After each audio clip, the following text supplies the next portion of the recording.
आमे संस्कृत व्याकरणर उपसर्ग विषय पढ़िबा। उपसर्ग उपसर्ग एक प्रकार अव्यय जार स्वतंत्र प्रयोग हुए नहीं। उपसर्ग गुड़िक कौनसी धातुर अव्यवहित पूर्व संयुक्त होई अर्थगत वैशिष्ट्य आनी थांती। केवल धातु पूर्वर ही एगुड़िक प्रयुक्त होई थांती।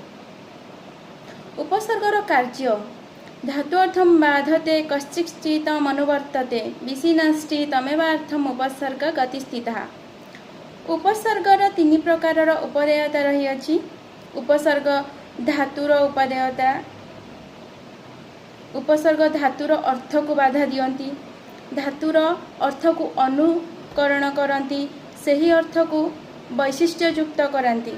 यथा जी धातुर अर्थ जय करिबा किंतु जी धातु पूर्वर परा उपसर्ग जोग हेले पराजित करिबा अर्थ को प्रकाश करे।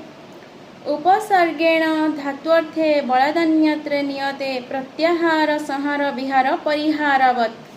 उपसर्गर संख्या 22। उपसर्ग 22 रही।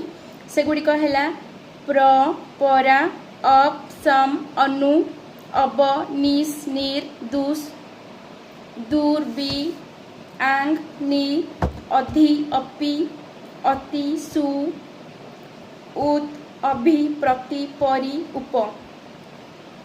प्रयुक्त अर्थ प्रार्थना करिबा, प्रयुक्त चर प्रचारित हेबा, प्रयुक्त भू समर्थ हेबा, परायुक्त जी हारी जिबा, परायुक्त भू पीड़ा देबा, अपयुक्त ई दूर देबा, अपयुक्त क्रू खराब करिबा, अपयुक्त क्रम दूरे जिबा, समयुक्त गम मिसिबा, समयुक्त दिश संदेश देबा, समयुक्त भू जन्म देबा, अनुयुक्त ई पछरे जिबा, अनुयुक्त गम पछे पछे जिबा, अनुयुक्त नी मनाइबा, अवयुक्त गम बुझिबा, अवयुक्त ज्ञा अनादार करिबा, अवयुक्त स्था रहिबा, निश्युक्त क्रम बाहरिबा, निश्युक्त त्रु पार हेबा, निर्युक्त दूर करिबा, निर्युक्त गम बाहरी जिबा, दुष्युक्त सह